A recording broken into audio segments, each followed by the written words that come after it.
It is 6:30. Members of council and staff are assembled. If you would like to begin the meeting.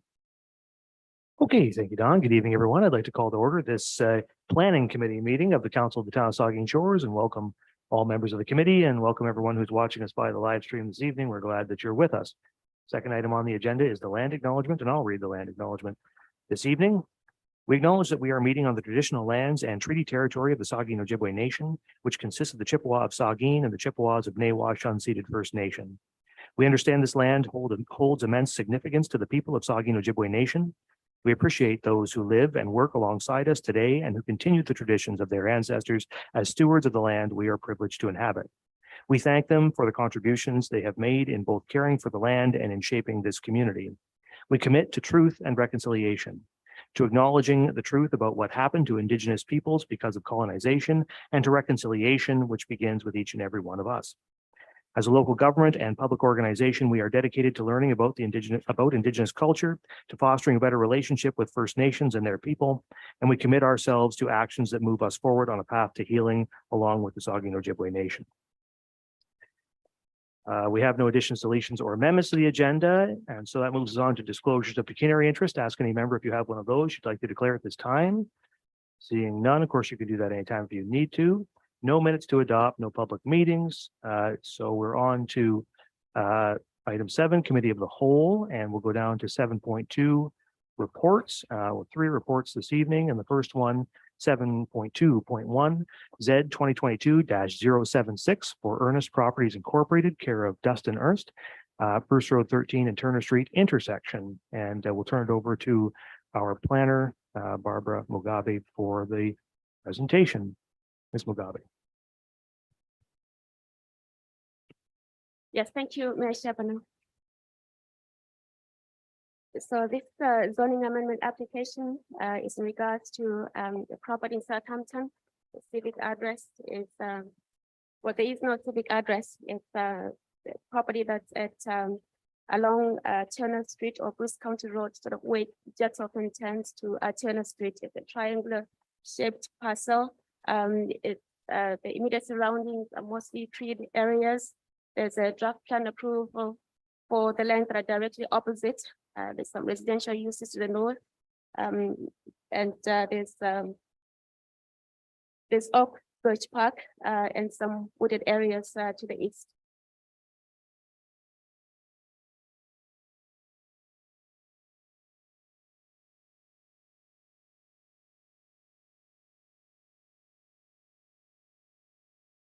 So there was a public meeting for this zoning application.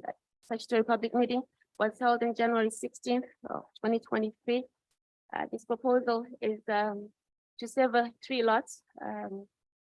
Lot 1 and 2 are proposed to be developed with a semi-detached dwelling. Lot 3 is proposed to be developed with a single detached dwelling. This application is supported by an environmental impact study. If you just look on your screen, the green area is to be a tree preservation area. There's also a 1.5 meter buffer in the gray. So those are some of the recommendations of the environmental impact study. We did receive a tree retention plan, and that's sort of what I have showing on the screen right now. So during the public meeting, there was a bit of a discussion. The subject lands abut in an open road allowance on the north side. Committee had talked about possibly those being surplus lands, that and asked if a developer would wish to acquire those lands to enlarge his property and possibly build a more dense development on the subject land. I followed up with Mr. Ernest, and certainly he's interested in that proposal, but he would like to proceed with this application with the current proposal, and he will be following up with the town to further discuss the possibilities of acquiring those lands abutting his subject property. So the purpose of this application is to change the planned development zone to residential first density special and environmental protection. The green area is to be zoned environmental protection. Relief is requested because lot 1 development on lot 1 would not meet the minimum setback requirement from the unopened road allowance of 4.5 meters. Relief is requested for 2 meters. This amendment would implement the recommendations of the environmental impact study. There was an archaeological assessment that was completed, and it was determined that this site is free of archaeological resources.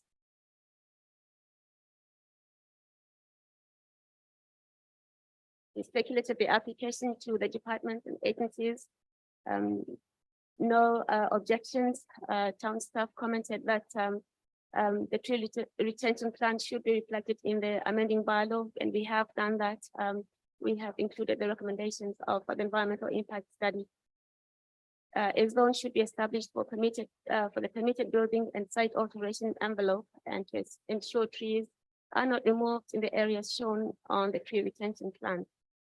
If the severances are to be approved, the town will be seeking 5% cash in lieu of parkland dedication, and required services to be extended to the new lots. That's the standard condition for new lots. So that will be addressed through the consent applications. The county has commented that all required vehicular accesses for each of the lots must be off Tenor Street. There will be no access off of the county road. That stormwater to county road drainage system will not be permitted. The Conservation Authority is supportive of the application and recommends that all mitigation measures to protect the significant woodlands be implemented. They required a tree preservation area, and that has been submitted. There's going to be no tree cutting or vegetation removal during April 1st to August 31st, and that's in compliance with the Federal Migratory Bird Act for woodland bird nesting and rearing habitat. So in summary then, the recap, this is a zoning amendment application to change the planned development zone to residential first density special and environmental protection. Relief has been requested for lot 1. We have a reduced exterior side yard setback to the unopened road allowance of 2 meters instead of 4.5 meters. Approval would facilitate consent applications to sever the subject lands to create a total of 3 lots, including the retained parcel. Semi-detached dwellings are proposed on lots 1 and 2, and a single detached dwelling is proposed on the retained parcel. The planning staff are supportive of this application. It is consistent with the provincial policy statement. It meets the intent of the official plan. The recommendation is approval of this application. That concludes my presentation. I'll be happy to take questions. Thank you. So there is a recommendation that committee approves zoning bylaw amendment Z 2022-076 for lands described as TP part lots 10 to 12 South Oak Street, part lot 12 North Huron Street, reference plan 3R4412, parts 1, 2, 3, Southampton Town as attached, and that the necessary bylaw be forwarded to council for adoption. Discussion. Councilor Grace, then Helpin. Thank you, Mr. Mayor. I didn't notice anything in the report about any kind of feedback from SON. I'm sure they were consulted. Did they have any comment at all on this? Yes, thank you, Mr. Mayor. I'll just take a second to just make sure that I did receive comments on SON.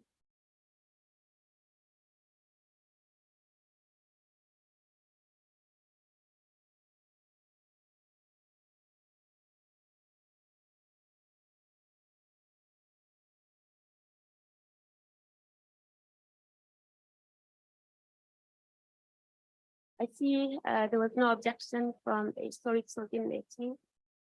Take another second to forgot to comment on SON.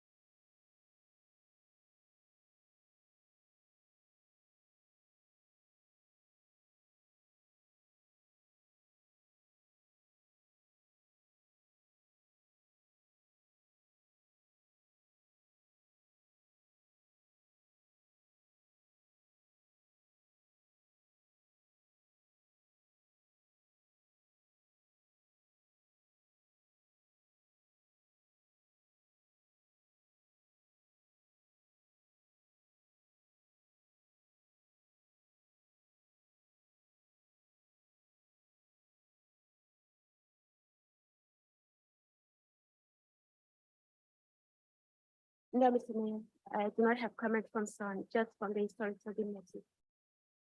Okay, Council Grace. Thank you. I have one more question on a different topic. And this is about the sanitary sewer output and where it will drain from these units. Barbara, I don't know if that's something you can answer, or perhaps Director Holly might be able to. Where will that go? And I guess my concern is, given the ongoing sewer odor issues, how may this affect that issue? What's that one, the director? Or Jay? Yeah, the Supervisor of Development Services.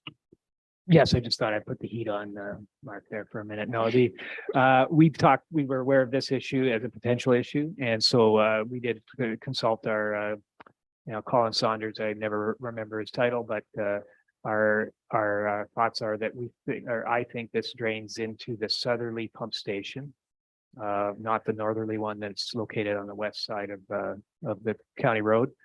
But that the overall volumes has a negligible impact on the potential for odor, neither positive nor negative. Thank you, Okay. Mr. Mayor. Thank you, Councilor Halpin. Thank you, and through you, Mayor. Just wondering if you or the planner, Ron Davidson, would know when those trees were cut down on that property.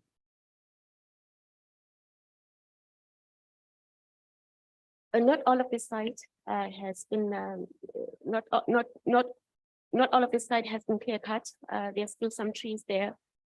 So there's certainly that tree preservation area. So there's still some trees on the site. Not all of them have been removed. I understand. I was just wondering when they were removed.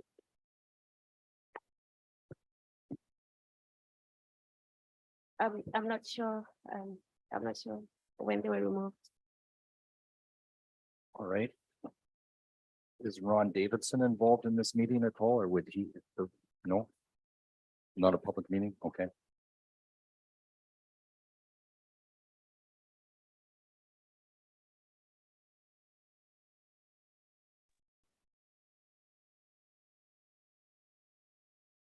Sorry. Excuse me, Mr. Mayor, we can't hear you from home. Hold on a second. We'll try this again. Can you hear me now? Okay, Yes, I can hear you now. sorry about that. Anyway, it seems like Ms. Mugabe, our county planner isn't aware of when it took place. I don't know if the Supervisor of Development Services or the director have any more information. They don't seem to. So I guess the answer we have in the room is we don't know.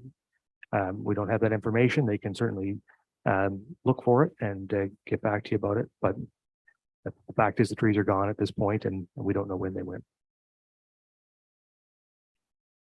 Okay, I was kind of under the impression that they were gone before Mr. Ernst obtained this property, but I'm not positive of that.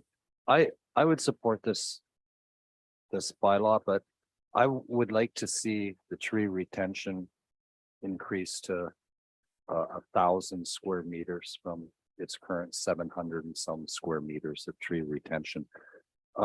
Butted to that, to the north, there is an open space. There's a road allowance, and then there's something set aside as an open space. So, this is part of a big chunk of woodland, and we should do everything we can to retain it. I would give this my approval with an increase in the tree retention. Thank you. Okay, thank you. Councilor Davinsky. Yes, thank you, Mr. Mayor. We have two semi-detached dwellings going in and a single detached dwelling going in. Is there enough space for parking of the residents and visitors? I guess through you, Mr. Mayor, to Barbara. Yes, thank you, Ms. Charbonneau. So the minimum requirement is two parking spaces per dwelling. So they will have sufficient area for accommodating on-site parking. And where will this happen again? Like, will it be in the front of their, it won't be on Turner Street, obviously. It would be on their property somewhere that this parking would take place? Parking has to be on-site, yes, so possibly within a garage and in the driveway for each of the units. Okay, so we have semi-detached, that means 4 families. Assuming, and 1 family for the other. If they all go with 2, we're looking at 2, 4, 6, 8, 10 parking spots that we're going to have to come up with, and that doesn't even take into consideration visitor parking. Is there room there for this type of development? There is no requirement for visitor parking for a semi-detached dwelling. There's no visitor parking. There's no requirement for visitor parking, for providing visitor parking, just the minimum requirement for which is 2 parking spaces. Okay, so we're only, so a semi-detached is getting 2 parking spaces. Even though most people nowadays have 2 cars. Yes, so each dwelling must provide 2 parking spaces, so 1 within the garage, possibly 1 in the driveway. Oh, I see. So for the semi, yes, so there'll be 4 parking spaces. So you're comfortable with the amount of room there is to have this parking done? I didn't know there was going to be a garage. Have this parking done and still leave room for the aesthetics of the triangle, if you will. Yes, so for the most part, that triangular area is going to be a tree preservation area. There's not going to be development there. It will still be part of lot 3. It just cannot be developed. Yes, Yes, yes, I'm aware of that. Well, thank you. I think it's going to be a tight squeeze. And having said that, it could, since everybody is funneling out to Turner Street, that could be an issue too. We can't funnel out anyplace else. County won't allow Bruce Road 13. But funneling out to Turner Street, has anyone considered about the increase in traffic there? I guess that's an unfair question. I assume people have looked into that, but I haven't seen anything on it to make me comfortable.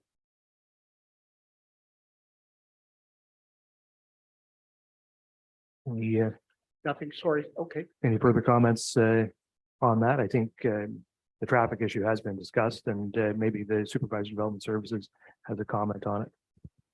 Yes, when staff reviewed it, we reviewed it against our requirements for traffic impact study from our transportation master plan, and no, it's a development small enough that no assessment was done, but we weren't concerned with the traffic. Through you, Mr. Mayor, to Jay Posner. Okay, you weren't concerned about the traffic based on what? Based on 1 car for each family, or based on what usually nowadays is 2 cars? So that would be 4 in 1 semi-detached, 4 in another semi-detached, and 2 in the single detached. Right. I think I understand, and certainly, just to address the parking as well, I just did want to go mention that there is definitely space for 2 spaces. In fact, that there's definitely space for up to 4 spaces per property, given the dimensions that are provided. They can provide a driveway of a particular width, which allows for 2 cars wide, and they could have 2 further up that are in a garage, for example. There's a lot of room for parking. On traffic, our transportation master plan guidelines are related to the overall increase in traffic related to a development. This has only 5 units. The trigger is 20 units per hour. That this development in our review did not increase traffic on Turner by anywhere near 20 units or 20 trips per hour. Okay, thank you. Thank you, Mr. Mayor. Hey, the deputy mayor. Thank you, and through you. At the last meeting, I recall a conversation related to the reduction of this side yard. I believe it's a side yard that would be the boundary of the property that it's, I think, lot 1 that goes up against, abuts the unopened road allowance, and that's where there was a reduction down to 2 meters for the setback. I believe during that meeting, we talked about the potential for the property owner to install some sort of fencing there to ensure that there was delineation between the public and the private situation. It doesn't show up in here, and I don't believe it necessarily has to have a place in here, but I do recall that from the meeting. I'm concerned, but respective of the process, I believe the conversation about surplus land was related to the fact that, you know, it doesn't look as though there potentially will be in the near future or ever an opening of that unopened road allowance. So it was about, the discussion was, you know, can that provide some opportunity? Well, I don't believe that it was a immediate leap forward to declaring the land surplus, and that's a totally separate process. But I'm just interested to know if the property owner is still planning to install any sort of fence along that lot line to very specifically delineate between the private and the public property, to ensure that there's no encroachment there during construction or beyond that. Are we aware of any follow-up related to the fence? Yes, through you, Mr. Mayor. So that may have fallen off the crooks. I probably missed that one. I can follow up with Mr. Dustin and see what his comment would be. Okay, further comments or questions?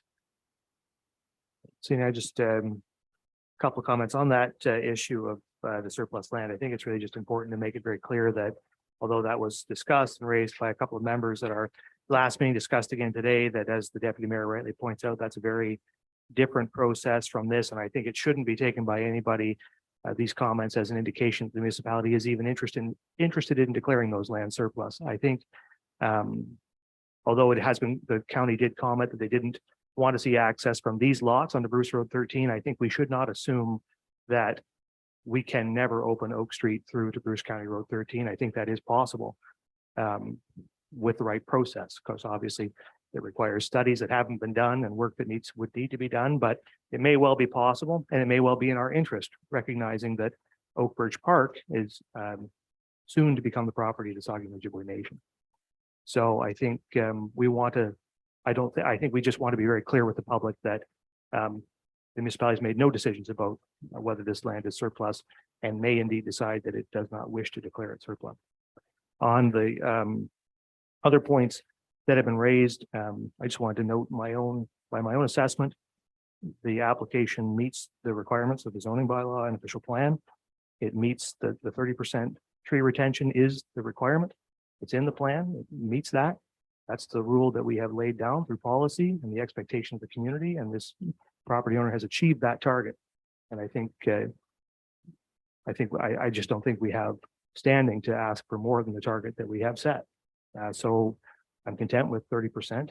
And I think it's met the other provisions around parking and the other things that have been raised and traffic. It's met all the tests and achieved the standards that we've established through policies that are well established. So I support the application or the recommendation as presented. So if there's nothing further, you've heard the recommendation. And so I'll ask all in favor. And opposed? Then that's carried. Okay, thank you. So we'll move on then to the next one, which is, sorry, Z 2.2, Z 2020-056 for Brian Melvin Miller, 102 Turner Street. And we'll turn it over to our planner, Ms. Mugabe, for the presentation. Yes, thank you once again, Mr. Mayor. I'll just load up the screen.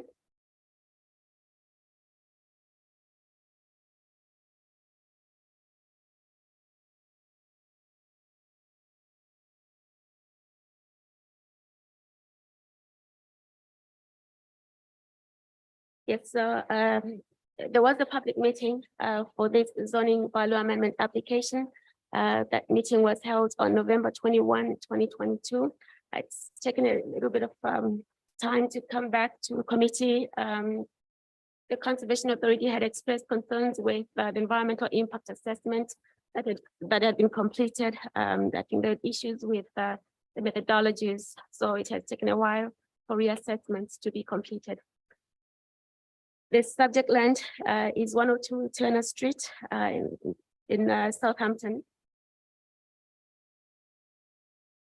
I just show a photo of the site. This site has been cleared of trees, surrounding lands, wooded areas. There's a wetland to the north, on the north side of the subject land.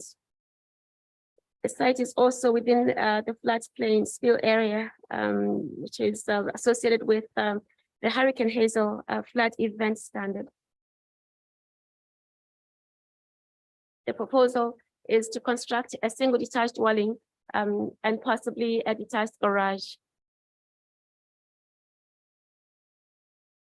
As you can see from the site plan, development is proposed further into the lot, that is in order to comply with the requirement for a 30-meter setback from the center line of County Road 13. They still cannot meet that requirement because of the depth of the property. So they're recommending, or they're suggesting or requesting 28 meters from the center line of County Road 13. The requirement for a 30-meter setback from the center line of the county road is to ensure that lands would be available for acquisition for county road widening if that is required in the future.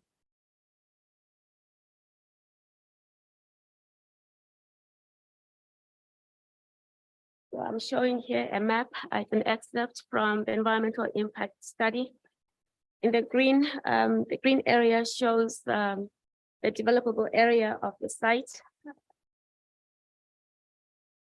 That's the only portion of the site that can be developed, and that is to be zoned R1. The area with the dotted area is proposed to be an environmental protection zone, special zoning, recognizing a wetland buffer. There's the requirement for tree planting within that area. Then the rest of the site, shown in pink, is environmental protection. It includes the wetland feature and cannot be developed. Relief has been requested to permit a reduced setback of 28 meters from the center line of the county road. The minimum requirement is 30 meters. Relief is also requested to reduce the rear yard setback from 7.5 meters to 2 meters. And it is not possible, given the depth of the site, to also provide the setback requirement from the county road and also give sufficient rear yard setback. This site, it's almost 3 times the requirement for developing a single detached dwelling. So it's a fairly large site. So a modest dwelling is proposed, and I think it will be appropriate and good use of the subject land.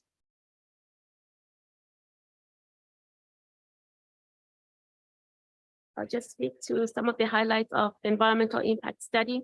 It is noted that the lands are within a wetland feature, or a portion of the lands are within a wetland feature. There's a wetland planting area that's proposed to separate the wetland from the building envelope.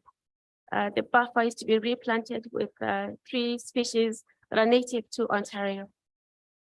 There's a recommendation for sediment and erosion control fencing to be installed around the work area during construction. This is intended to prevent sediment or erosion runoff into the adjacent wetland.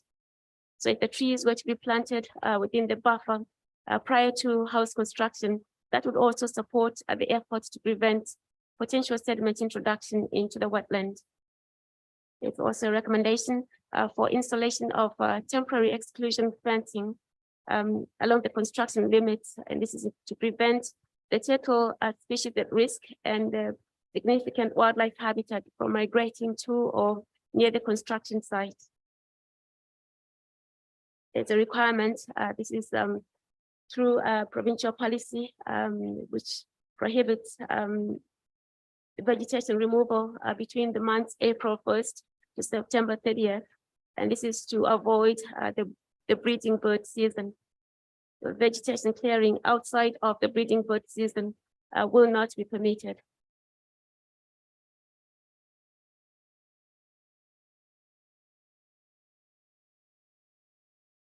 Saugeen Valley Conservation Authority is now satisfied with the reassessments that have been completed to assess development impact to the wetlands feature. The recommendation is that the recommendations of the environmental impact study be implemented through the development process. They have commented that development within a floodplain spill area is permissible. It needs to be flood proofed. The additional requirements such as that the building or structure is flood proof to the elevation of the regulatory flood, that there must be grading kept to a minimum, that there are structural engineering requirements, which include that the lowest floor elevation be below the flood elevation.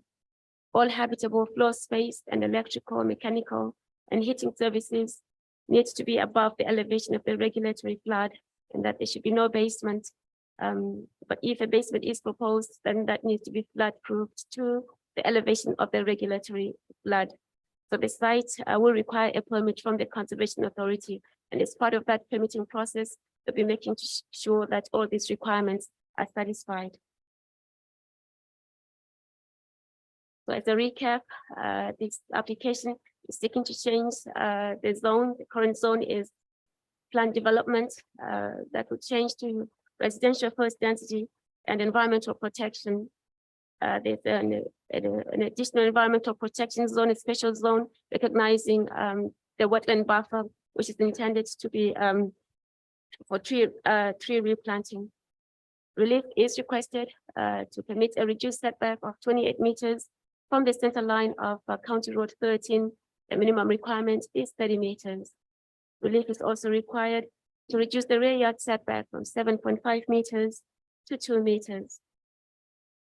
Approval would facilitate the construction of a single detached dwelling.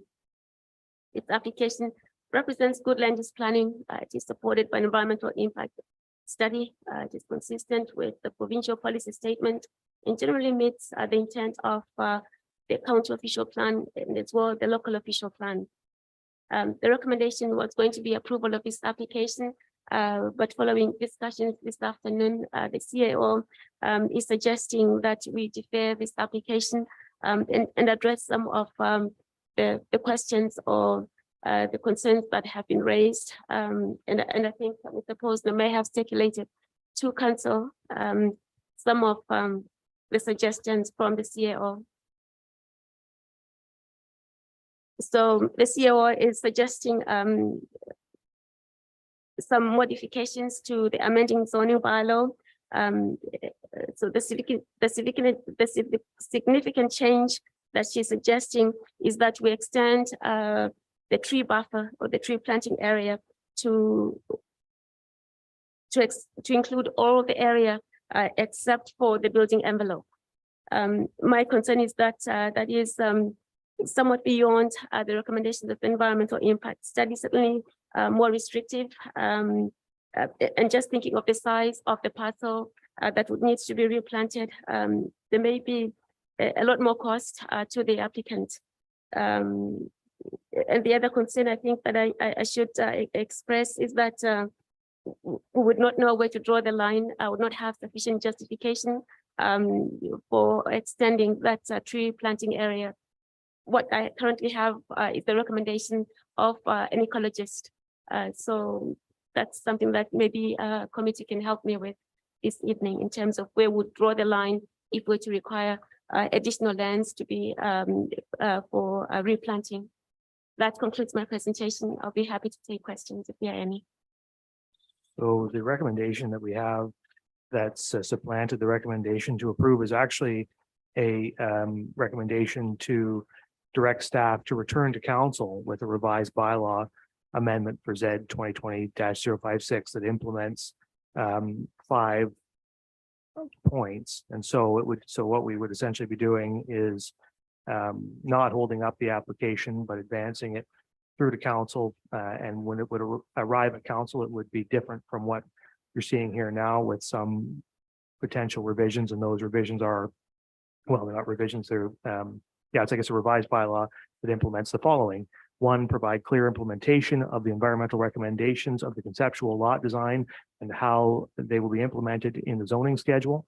Two, consider how the building envelope and restrictions on development outside of that area will be dealt with in the zoning bylaw and schedule. Three, that the planting area at 0.02 hectares be expanded to revegetate areas that have been cleared with the exception of the building envelope. Four, require that during construction, protective fencing be installed to protect the revegetated areas. And five, that the building permit not be issued until the replanting and temporary exclusion fencing is in place for inspection and a sign off by SVCA to the town's building division. So that's the recommendation before you. It's a direction to return to council with a revised bylaw with those five changes. So discussion.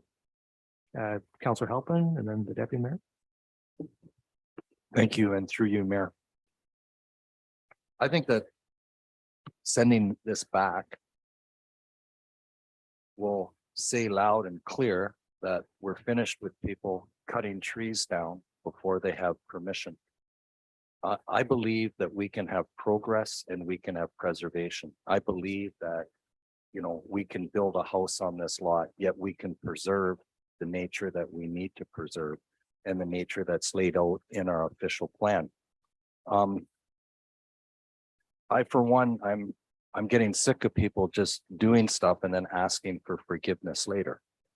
And as long as we remain silent on this, people are going to continue to just cut trees down as they feel. It's planned development. And I'm all for that. Plan it, then develop it. And I think that's what I'm trying to accomplish with this, is just to set that standard. Thank you.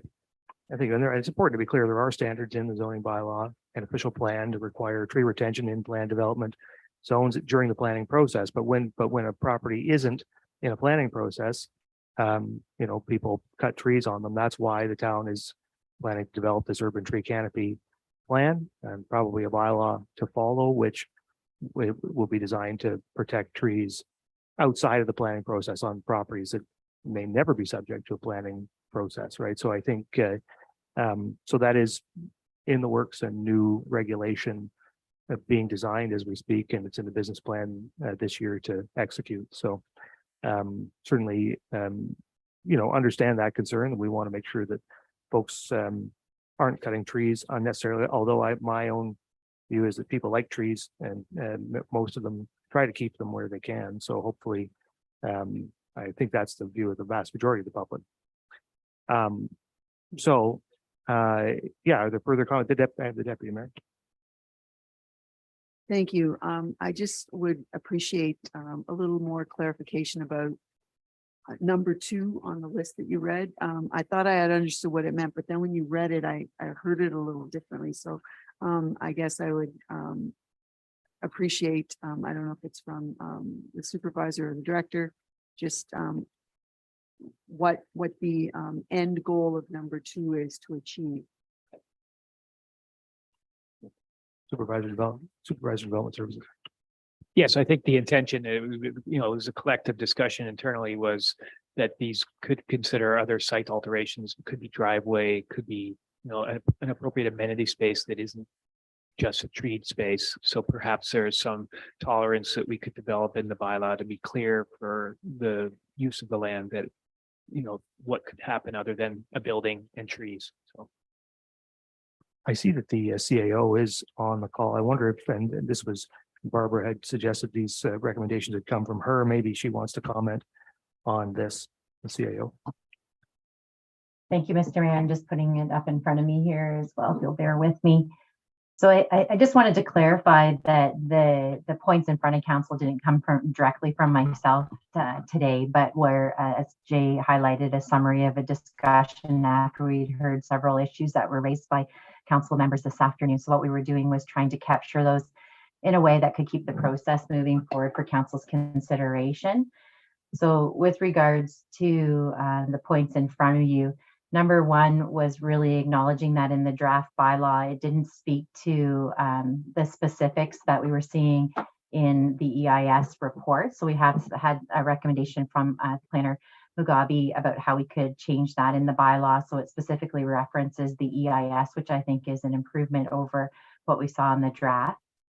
Number two, the development supervisor just spoke to, so is looking at those areas outside of the restricted areas, but also outside of the building envelope and how they'll be treated.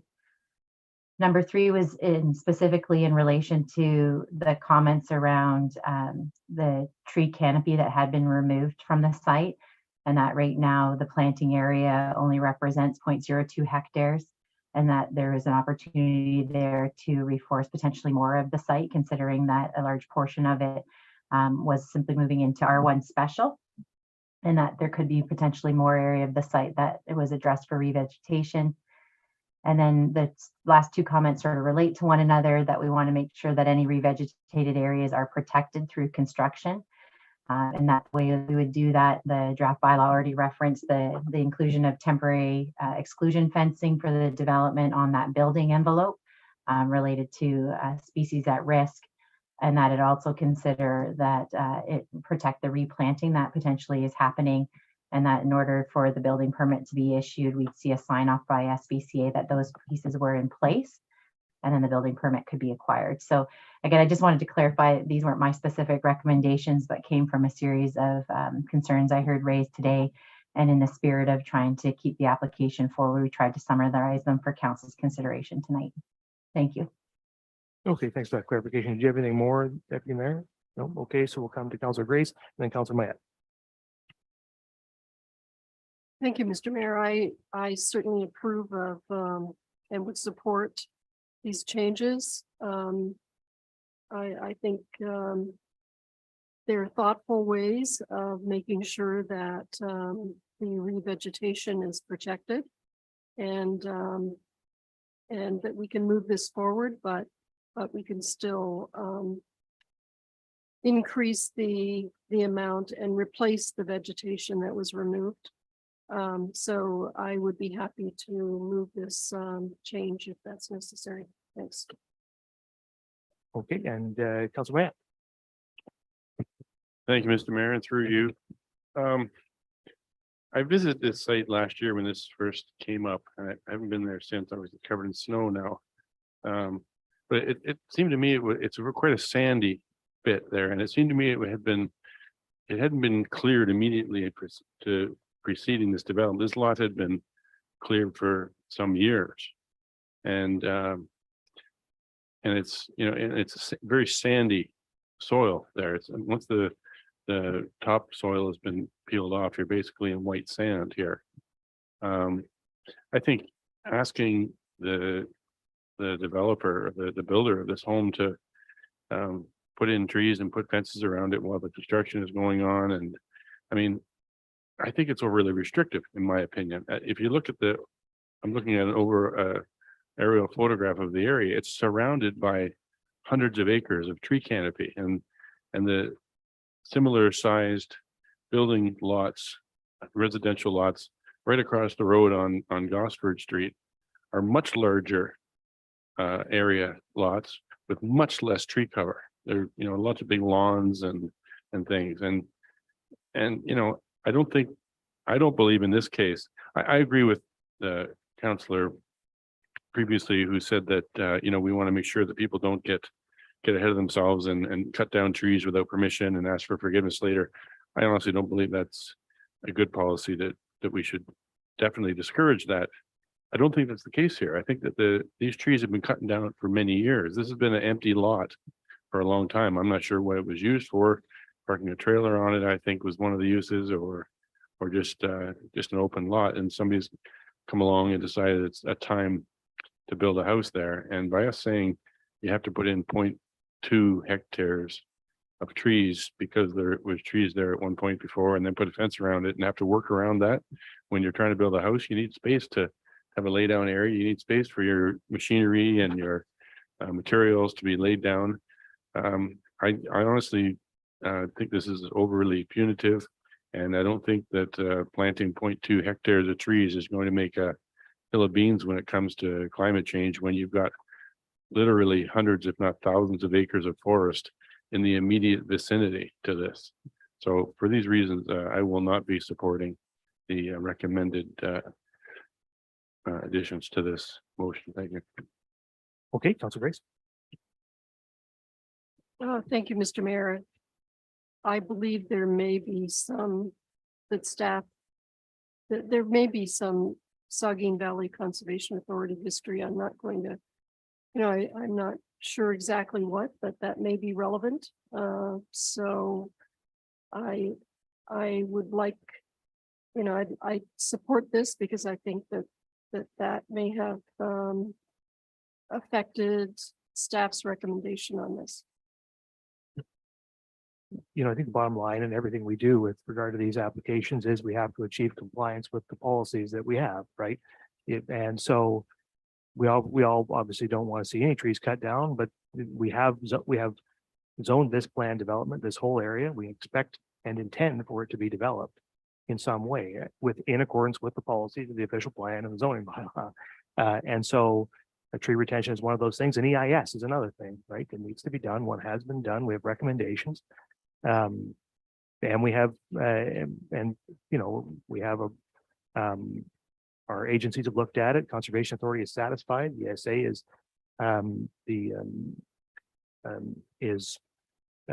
or the environmental assessment, sorry, not the ESA, the environmental assessment has been acceptable to them, and the policies seem to be met. So we're looking at asking for other things. We can ask for them, and we can go back to the applicant here with this list of things and get the amended document back, see what we get back. But in the end, when it comes back, I'm going to vote for something that complies with the official plan. If it meets the basic policies that we've laid down in the plan that are established, then we should support it. And if we're not happy with those basic requirements, we don't think they're preserving enough trees, we should change the plans. We shouldn't go after the individual applicants because that's not fair. So I don't have trouble supporting what's this suggestion here. I like the fact that it's going to keep the process moving for the applicant. Back around, we'll see what we get back whenever it comes back. But just to be clear, I'm going to vote for something that complies with the plans. So anyway, you've heard the recommendation. Is there anything further on it? Not sure. I'll get Councillor Mayette, and perhaps we'll hear from our planner Karina Smith after that. Councillor Mayette. Just before, thank you, Mr. Mayor. Just before we vote, could you make it clear what it is we're voting on here, whether it's the amendment or whether it's the recommendation as published? Will be the new recommendation. I'll reread it just so everybody's clear. We'll go to the planner Karina Smith for a comment first. Yes, thank you through you, Mr. Mayor. The one item that I did want to point out for the committee's consideration as well is that through the EIS, 0.02 hectares was identified for replanting, but there's another 0.04 hectares that will be protected wetland as well, which could either be purposely replanted or would be left to regenerate over time. So there is a larger area that will be protected overall on the lot. Yeah, I think it's just important to be clear too. This, and I will read it again in a moment. This new recommendation is put together based on comments received by council. It is not necessarily a recommendation of staff. So its applicability and its enforceability is not necessarily there, right? It may be that it is not something that we're entitled to ask for. It is not the recommendation of the planner, to be clear. So I'm going to reread this recommendation and we'll see what folks think. It's recommended that committee direct staff to return to council with a revised bylaw amendment for Z 2020-056 that implements the following. 1, provide clear implementation of the environmental recommendations of the conceptual lot design and how they will be implemented in the zoning schedule. 2, consider how the building envelope and restrictions on development outside of that area will be dealt with in the zoning bylaw and schedule. 3, that the planting area at 0.02 hectares be expanded to revegetate areas that have been cleared with the exception of the building envelope. 4, require that during construction, protective fencing be installed to protect the revegetated areas. And 5, that the building permit not be issued until the replanting and temporary exclusion fencing is in place for inspection and sign off by SVCA to the town's building division. The Vice Deputy Mayor. Mr. Mayor, I'm just a little concerned that we're getting a new recommendation this evening. The report I read, it reads differently than what you just read. This is not a recommendation from staff. And at the 12th hour, we've got a new report coming in. So I'm concerned about that. And I hope this isn't a new standard for this council, because I think we're making a mistake. So I won't be supporting it. Yeah, the more I think about it, the less I support it and probably will vote against it. Are there any further comments? Councilor Helping. Through you, Mayor.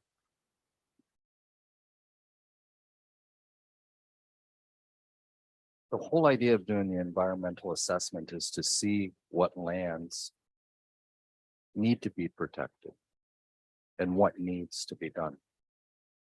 What concerns me about this particular project, the land was cut first, and then they did an environmental assessment. And they cut further than what would have been allowed under, had he done things in the correct order. And it just seems like everyone is just having the idea, we'll just do this and we'll ask for forgiveness later, or we'll just cut this down because the town, they're not going to do anything about it anyways. Silence is consent. The guy has a right to build a house in this property. He didn't have a right to cut those trees down right back to that buffer zone that should have been left there. And I guess it's just up to this council. Are we going to tolerate that? Are we going to tolerate people cutting trees down that they shouldn't? And just say, oh, well. Or are we going to set a standard that, no, we don't want people to do that. We can have progress and we can have preservation. We can have development, but development is planned. And you do environmental assessments before you clear cut. So those are my concerns. Thank you. Yeah, and I think that the thing maybe we're getting caught up, where we're getting caught up is that we just don't have the regulations in place to prevent that tree clearing at that time, right? And so, and we can't recreate them at this point in this as part of the planning process, right? The planning process is a defined process. When the criteria are met, they're met. And if we try to go back and right that wrong in this way, we won't succeed, right? We'll only have an indefensible planning decision. The way to resolve those problems is for council to create regulations that prevent that tree cutting in the first place. Unfortunately, where tree cutting is taking place in a way that none of us is satisfied with, it's happening in a way that is also not violating regulations. We need to put the regulations in place to protect those trees. That's why we're developing an urban tree canopy plan and other plans to do that work. But I think nobody's disagreeing with you, Councilor Helpin, that we need to protect those trees. This is just perhaps not the right way to try to do it in this case. Otherwise, we end up straying from our planning procedures and policies, and that we end up losing anyway in that case. So anyway, but I do appreciate your comments and thank you for them. So anyway, you've heard the recommendation. I have read it. Councilor Davinsky. Yes, Mr. Mayor. I feel uneasy trying to change the rules in midstream and putting it all on this builder who just wants to build a house and is willing to abide by the rules that are set out now. And now we're trying to set out more rules.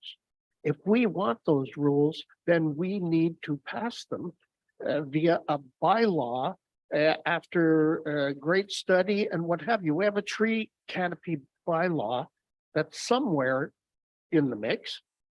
And we need to put some teeth into that so that everybody is on the same playing field and can get along with this. Right now, this gentleman is not, and I will be voting against this. All right, so we've had good discussion on this. Let's get the vote on this resolution before us. I'll ask all in favor of the resolution as read. And all opposed? That's defeated. So we'll go back to the recommendation that the planner had on the application. Get back to that, sorry. And that is that committee approves zoning bylaw amendment Z 2020-056 for lands described as TP lot 13 North Gosford, less RP, reference plan 3R2374 part 8, Southampton, as attached, and that the necessary bylaw be forwarded to council for adoption. Further discussion? Seeing none, all in favor? Opposed? That's carried. Okay, so now we'll move on to the final of the three reports. Sorry. Which is 7.2.3, a staff report on Northport Meadows Phase 2 pre-servicing agreement. I suspect the director or the supervisor development services has that report. Yes, thank you, Mr. Mayor. I wanted to highlight a few things in the report and draw your attention to that this is a project that council's familiar with, or maybe not this council, but last year application was made to rezone the lands to increase the density and develop special building standards for a portion of these lands. And it's so as the developer is proceeding through the development process, they're seeking approval of a pre-servicing agreement, which is would eventually, if once the service is installed and the subdivision final approved, would support 42 single detached dwelling lots, 85 townhouse dwelling units and apartment blocks, which would support 249 apartments of a various number of bedrooms and sizes. Earlier this evening, as some of you may be aware and even participated in a committee of adjustment discussion that was related to part of these lands. So I want you to be aware of that. Committee of Adjustment approved that variance, and its decision facilitated the severance of the apartment blocks into smaller parcels, which would facilitate financing of block. So it's certainly step a number, whatever X in a multi-step process to get to construction. And I just want you to be aware of that. But the pre-servicing agreement is becoming routine. This is more than half a dozen of these have come to council over the last few years. It does allow for installation of the necessary services to support the development. But I want to draw attention to the last couple paragraphs, really, because these are unique features of the agreement, which would allow the foundations to be installed for the apartment blocks. And that site planning is ongoing with the developer, and we'll be bringing a report at a future meeting to address site planning issues, landscaping, building facade, etc., for your input at a later date. And as well, the subdivision agreement and a full subdivision agreement that would allow the registration of the lots would come back to council as well to finalize, and it would deal with things like parkland and any other, I guess, standard subdivision requirements. But as it is, we're recommending entering into a pre-servicing arrangement to outlined as in the attachment. Thank you. Yeah, so there is a recommendation that council pass a bylaw to authorize a pre-servicing agreement with Barry's Construction and Insulation Limited for the Northport Meadows Subdivision Phase 2. Discussion. The Vice Deputy Mayor. Thank you, Mr. Mayor. And I was at the Committee of Adjustment meeting this evening, and well chaired by our Deputy Mayor again. And maybe earlier did approve that minor variance application for higher density development. And it's really a good news story, Mr. Mayor, in that we got 237 rental units going to be built on that site.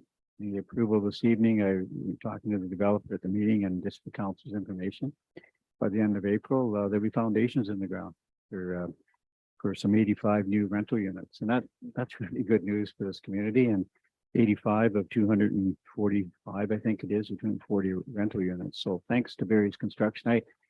I was really concerned at one point about parkland dedication last August. I raised the question about where's the green space, where's the open space, and but I just want to again alert council to the fact that Beaner Park is right beside that development, and yes, Barry's Construction, is going to contribute cash to that development. You're not seeing parkland in here, very, very high density. We're looking at 85 townhouses and 42 single family and 237 apartment units, which is big. It's a lot of units crammed into that piece of property, but we do have Beaner Park right beside it. And I think that's a good thing. We were asking him tonight about, again, the construction start date, and it's a good news story. And you know, we also approached, I know we're getting maybe a little bit off topic, but really does, you know, involve this development, and that's with rent subsidies. And we have a developer that's applying to CMHC for financing for some units for that development and is willing to work with staff. And I think he will be successful with financing with CMHC for rent subsidies.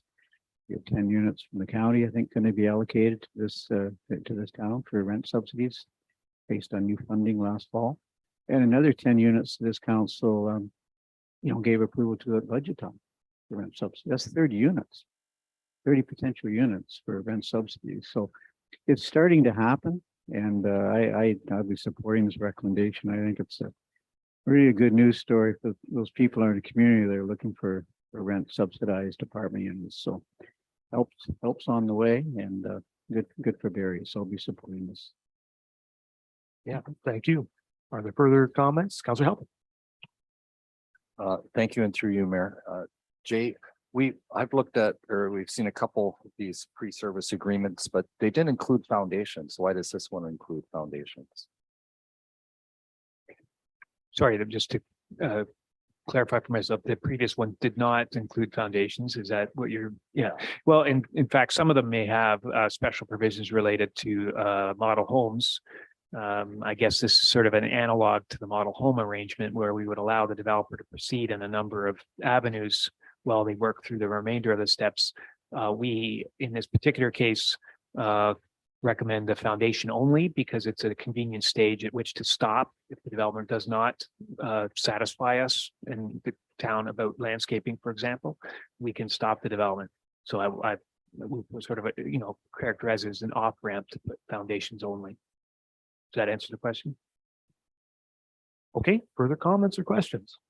Yeah, I think it's a really great thing that the town of Saugeen Shores has become pretty good at doing these pre-servicing agreements. It gets projects like this, which is a really critical project, as the Vice Deputy Mayor has pointed out, gets it under construction, gets it rolling while we can do these rolling approvals and get shovels in the ground and get these facilities constructed, which we badly need. Everybody knows that. So I agree with the Vice Deputy Mayor. It's great to see some of these roll out. I hope we're going to see some other of these high density apartment units or developments get under construction in 2023 too. So it's going to be a big year for fighting the affordable housing issue and hopefully we've already got some subsidization happening, and that's really what we need. We need units and we need subsidies, and we're working on both fronts and having some success. So great news report, and I think great work by the municipality to facilitate getting these things going. So we're not standing in the way. We're working to get them done. So if there's nothing further, then all in favor of the recommendation? That's carried. Okay, so that brings us to the end of the meeting, and all we need to do is the motion to adjourn. So I have a resolution that this planning committee meeting of March 20th, 2023 hereby adjourns at 7:33 p.m. Mover and seconder for that, I suppose, the Deputy Mayor, Councillor Davinsky. All in favor? Council stands adjourned. Have a good evening, everybody.